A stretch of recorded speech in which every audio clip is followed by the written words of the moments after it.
الحمد لله رب العالمين حمدا كثيرا طيبا مباركا فيه كما يحب ربنا ويرضى وأشهد أن لا إله إلا الله وحده لا شريك له وأشهد أن محمدا عبده ورسوله اللهم صل عليه وعلى آله وصحبه وسلم تسليما كثيرا أما بعد السلام عليكم ورحمة الله وبركاته أجمعين ولي ألا تيغانا ألا كوفانا ألا ماما na Allah nyaga ganno nyana komoyi fubeni ga Allah tigana nema nimbirenga Allahu ta'ala ganno nyana komoyi fubeni ga seberi ni jarebi yumbirenga ona solli fare sennen kamma adi sahabani adi dunkoni adi sere suge ya khadiya mawundi yankota Allah ganni ndaka sukapa annabi jama alhamdulillah ken kota conference nga asire dangi qar conference ke dangi falle appeli nyalluno ita mamanindo o fabani beni igeme takitana daga conference nga igita kapano kharlenki yogode di to malinga na wujunu tamikino o farunga doke boke koyni ku gangu bogi deberni ado gollu bogi deberni sirasunte deberni katti imme one deberni nan simmedo akhini beni genyi do battenga ige fatini ro muntago ado mani beni genyi do bireyenga igiro beni gato birantagunga o ganan koto hinneniya annabi tagallem ma alayhi salama kite en sababu nyani kenya ni be gana roti kebe nimisi yente anne nyini dukane yawmal qiyama komenna gollenya Allah xanne maga kenya xoteni o maga kawa jama gobe o maga kawa kite gobe bel ono sondo munya fay o nganni yu katta Allah taala gollu bogi deberini golle ngana fumu mo so soro ngana kawe agemenya Allah xanne maga xafunyani soron su gana bara golle be golle kala gana muritay ken golle alle gene Allah ganno gollu lagana nonya golinya ngano Allah tabaraka wa taala ndanga ya rabbal alamin elen kittenenge oga sefene khadanga lesobe kama khoy khaga tumobe sira kebe go maga oga kinna gaytenenge su ale soke oga sefene akama insha Allah taala ken kota o sefe khadanga annabi sallallahu alaihi wasallam abange ngati ori sefe khada adam benkara gelli fa bankara ado sagankara odi suko khada ama manini koy fa bankara kismani ko sagankara ngakundu odi suko khadanga ado abayini ni ko otibe gana kebe famu gelli annabi sallallahu alaihi wasallam adam ben qibarenga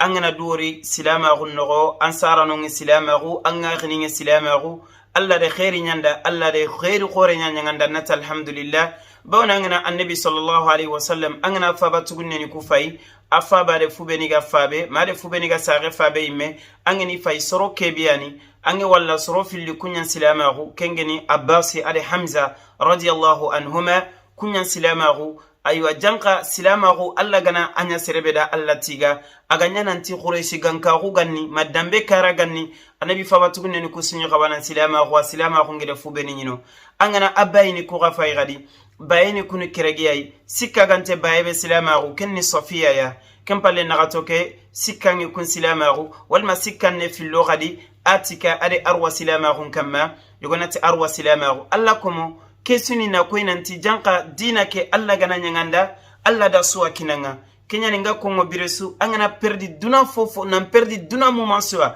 to maganyanga daraja maganyanga sereme maganjate soron no me dina ndeli mananka gunga maga asuya maga mangana asuya kita dina gantam maga khafunyani iyadan billah Allah ta'ala nganno da katangana walma yogoni khanati gaku banna goronge be ngono pourquoi ikungantina burunkinni kundu ku killu la Allah nkibare nyani serentetini sereda nga maga nabure lo aroere Allah nkibare nyani Allah gini be nabure nya khanwana berekere anaro kille be galin Allah ta'ala ndanga alo nyana kama ngai demande tana de berni karatana walakin kebe ga kongini Allah nkibare ngana kongi one duda ta kunu te yana talla komo ngono igonyu munu iga baka kunyando onyumu gella nabi kiye kundu nyani annabi gana gangonde bere alayhi salam soronga baka kundu ore Allah nya galla ganna gollu ko surogana oda khada ni warama wazinu hasanatinga يوم القيامة لينكو سفن غدنا أيوة النبي صلى الله عليه وسلم يغرب نجري النبي سجندي لينكي لسوني كنيا كما وندا دعا باز تموندينغا نيمرو 6 فرانسين كارا نيمرو 7 نيروندي النبي صلى الله عليه وسلم يغرب نجري سجندي مرضيات النبي عليه السلام النبي أما يندي سجندي أما فينا يندي سجندي باوني أما يعني كنجني أما آمنة كنيا النبي سجندي عليه الصلاة والسلام afal esterefana begere annabi sugundi sagen dangi yempalle atognyani suwaybatu aywa maula abi lahab tumbadu yagare ke yagare ni koma gunyai abi lahab maga ke yagare ani koma gunyai abillahabi maga ke yagare anyi aywaga annabi alayhi salatu wassalam ayanyi sagindangem palle sere fana begeri annabi raga agere sugundi kengeni suwayba aywa abillahabi tumbari yagare abillahabi kome yagare geni annabi faba tugunne kengeni abillahabi bawna ngana tariqu tabarin pai ayko nganda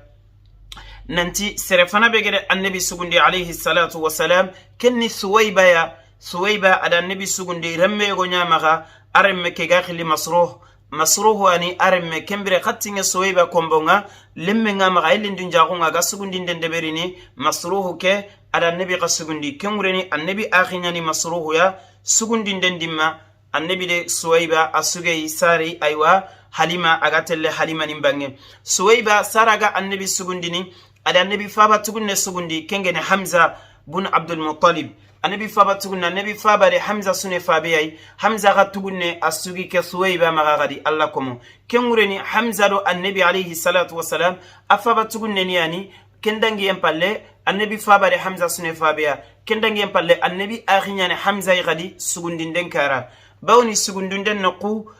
ono kilun togo wasiringa lemine sugana sugi sino na lemine togo sino filli nogo angana kombon kine lemine suna sugindi to anu de mesori tani mane maga sugini nampaga yogona tani sikki yogona tani keregi agana ya sino ku filli nogo ke yogunta ganya kullu munu filli de mena kanga la yogunta ganya nan kelle men allo munde kennaga bawne ima yana nga komboji katin karanga kharaga nya angemi bangandi kenya na angana nya kombon kinne lemine suna sugundi kengurene aywa yogunta ga danginan kello munde kennaga nga a akhini nyani min ar-radaa sugundi den karanga ono kilun togono nga siringa annabi sallallahu alaihi wasallam suwayba ande sugundi fa sagendangi empalle afalle halimatu as-saadiya halima gade sugundi kembere halima ga lemine ya maga agani lemine keragana aga sugini do halima lembucinde gona atogonyani Abdullah ibn Harith kenya ni sugini halima nga annabi de ken qasugi domei koy annabi de aywa masruhu ge sugi domei birambe suwayba genya sugundindini sallallahu alayhi wasallam kuyanya yagaru beni gede annabi raga igede sugundi Allah komo ay kontene yagaru tanani benige hamido annabi geda annabi raga ige tigitei kengeni ummu ayman magagira khibare mugu sagim pati falle magairnu ummu ayman khibare mugu do annabi alayhi salam sagim pati waqtin dimma ma se fengeri wuri kenkam kana famu tananti ku yagaru aywa kengeni suwayba ada annabi sugundi alayhi salatu wassalam nan same kenkane ado Hamza ga sugundi annabi agani sugini ado suwayba remme be ganya maga kengeni masruh ade ken sugi afalle halimatu saadiya agadaga bani saada ga sugini haliman qayi kembere remme haliman maga remme ke togonyani Abdullah ibn al-Harith ade ken sugi dome kana annabi sugundi ndi mogo manneni igiro munde ne nandigi deni sugundi ndenga igidenne debi lomu kwa kudo ni serandi sako yenga kudo gadi aywa na ituindi arabin kankulle nga bawni sonin kankulle ma khanne banga kongo agange be debi gorenga anya miniti khanne ngebe nyai ka afogul lenkitene aywa debi lomu kuyai annabi sallallahu alayhi wasallam adaga kini halima saadiya kin qisange be nyani ka aga halima bange miskina kunyani halima nga adikina gellan nabi nandaga haliman ka berekelli haliman kombo gatti menyei ale khatin kita atammi son sufogu do annabi genya anokunga sallallahu alayhi wasallam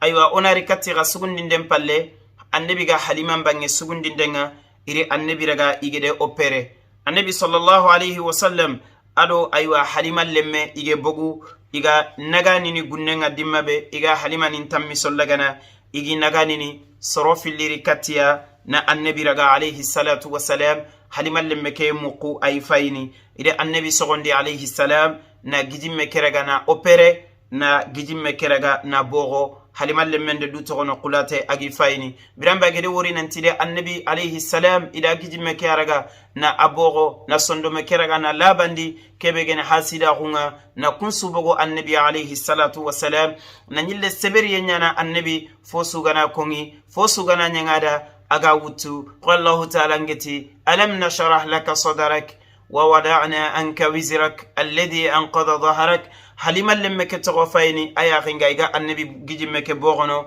annabi sallallahu alayhi wa sallam awurunten sage adaga kanga awurunten daga kanga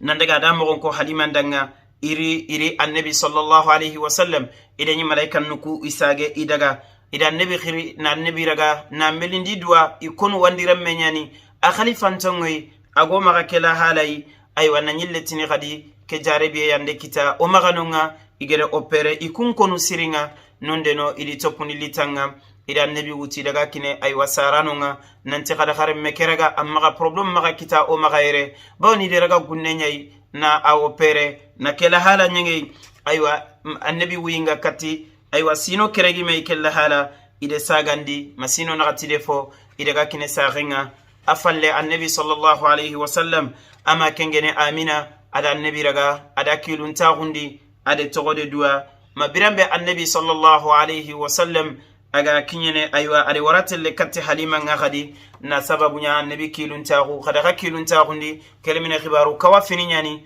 allah ta'ala nyimme gedinya ida annabi sagandi kemmo gono daga bani sa'ad annabi tampide ay leg bakka saranom sare ngure gadi adaga katti halima mabirambe annabi sallallahu alayhi wa sallam aga kinyene sino keregi agan qawana imatu bakka soronga agan qawana saga hunda kuntu agan qawana saga huntu sagingeni kebe la hawla wala quwwata illa billah kella hala annabi ay le katti saginga kembra katti sino keregi de foyi aywa ke operande falleketa agede wucenya bani saad annabi le katti saginga kudo ina linyado sagen batenga imi faba woriketa alatima hungiya gelatu gunnen qadi afay halima nimbange bani saad sagenta magano fabenta magano ke jarebi gara kita qadi sallallahu alayhi wa sallam gelli atugunne afalla geri sagen bange ayagenga annabi sallallahu alayhi wa sallam fabenta maga rummun sugnaytinim paba fabenta maga kenyani ama amina ade khanu ida annabi sallallahu alayhi wa sallam inan bogu domei inan daga faben qaburan jura indaga faben qaburan koyoy nanti ampaba fati amma ampaba wori ampaba khaman wori walakin nan daga qaburan ken wori kembira annabi alayhi salatu wassalam awi indangi sino kiregiya keta adima idaga keta aga tellade tarano beni gada batenga idaga annabi sallallahu alayhi wa sallam idaga aywa kismen kawuni bange khoyogere ko kadanga mo benanti shayba igatin abdul muttalib annabi khogo yugo hashim agage fati gaza no kunga kismeke abdul muttalib shayba geni ani kawini nyama madina miga sagandini aywa nan daga makkay asron bange yo muttalibu ge daga de adagiri yosti muttalibu kome kella hala akawun kara yani madina yi annabi sallallahu alayhi wa sallam anogo amaman kara ya geni bawni kisme anogo agogo bawni kisme ma bakano nyai kengeni abdul muttalib amaga bakka bani najjar idaganunga ado annabi make alayhi salatu wassalam ide khasonyanunga madinai nandaga fare faben qaburan qajura birambe iga sagene nalli makka iketa ndaga mimpaba wori mpaba kumpa mpaba hammi nandegi mpaba qaburan wori birambe qaburan qage wori iga sagene dimmabe nambogu madinai iga killenga makka de madina naganga la ilaha illa allah watende sagel daga killenga annabi ntagatu keta nanti jankandim ma fay fetena agiri haliman noqunga memante sine mebaka adima me kemmenya me kamma sagem page wota maga killenga kan killeni fabenge karano qube kan killeni nandaga baba khaburanya wori annabi ga kella hala alayhi salatu wassalam isa ganto igadde billemmebe debe ketto ngene abwa birambe ige kinye abwa sagem patinonga amina khasere dunayi amina fati annabi nyala time haqiqa ngaketa annabi togende tallallaga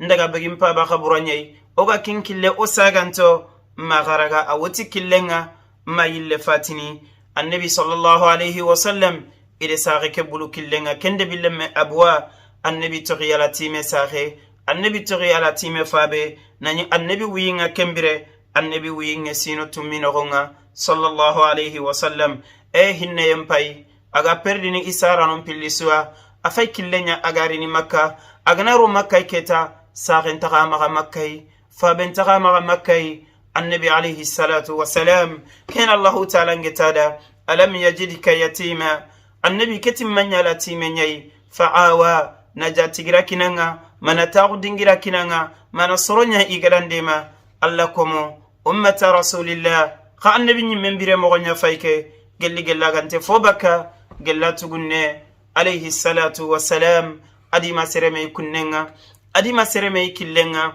asage keta nalli makkanogo adi kisima ado ummu ayman fabenge fata gede tumbaru ya garebe to rimaga agede komo ya garebe to rimaga annabi faysagene ide sage nyokunya lini keta igani tirinde amane minne ya rasulullah ma fati killenga amina ne minne amina fati killenga ode firndi na to killenga la ilaha illa allah la hawla wala quwwata illa billah annabi jarabi yanda annabi meme koy kenya no gana annabi khibaru ku khara ay sabiri kinnoy ay sondo ma fakke nyano danga aw simmandini de jarabi yubegere annabi kita aw haqilu tagu nyano danga wa annabi nyimella halanya fayke alayhi afdalus salah wa atamma taslim adurum paisagene ile saga nyokun kutunya fayrini ime yatuna ntogana daga ke wayasiye o bane yan sagene oni matoko gunnenyi wa hakada annabi matoki gunnenyi keta afati maka killenga ummu ayman ala annabi kisma iri ummu ayman da annabi raga adari keta sallallahu alaihi wasallam kembere annabi sinonge sino tummino gonga ummu ayman da annabi raga annabi khoro keta sino keregi ummu ayman yakilun ta gundini kenyani annabi alayhi salam ani ummu ayman khilli imaya ibresu aga telle begay adille mina khusu kedimma akor mungunu de ummu ayman fatambi nyagare nyani kenyalli annabi korosi keta ado kisime ida sage keta sasa annabi alayhi salatu wassalam mirayem payille ne kitetana kamma ani sagemma adaga halima bange arikati sagenga fage fati ani ummu ayman maga killenga igarini afaykini ni kisimen qayai kisime begeni abdul muttalib annabi ma faynyana kenya keta annabi faba faynyana kenya keta ayman da annabi korosi ahamido annabi battenga alayhi salatu wassalam ila annabi raga ila khalifa kisimen qay kengeni abdul muttalib kismenya annabi mulla nan qoto lemunun damma suwa nan qotiro musuwa ade annabi khanu ye khempa nkilu ngen kisma nyimme kisma muhammad gundo gaku Allah ga hinnene Allah ga nyampana magado mama nisu ado silamin purenda masu ko tayigo nka uyogo anyi fokongo atin kismadi mbonondi ngana tinge fofa na nyanginda nkismade sefeyego ko har kumbene gellin tugunna onkilu nga kamma ati remme kenne khatinyai kismere fene nyani fene mbugo khatinyai me fene nyallinge khatinga kismere ngabogo remmenya kismere nyallinge remmenga khadin kismere ngari maga Allah ganno da tugana ndake kisma nyida batte uronde kiye nde juzo amma ke tagande sutanga ngata gonu da batte nyaga kharallo mon qarangundini annabi sallallahu alayhi wasallam akisma ga hamide kundua akisma ga korosini kengene abdul muttalib annabi meni fabe tuduya bawne kisma ke ande zimmansi ende beri kisma ke ande annabi togorananti muhammad alayhi salatu wassalam ada annabi korosi ada tagumanchu gebe wora annabiya nanti kumbene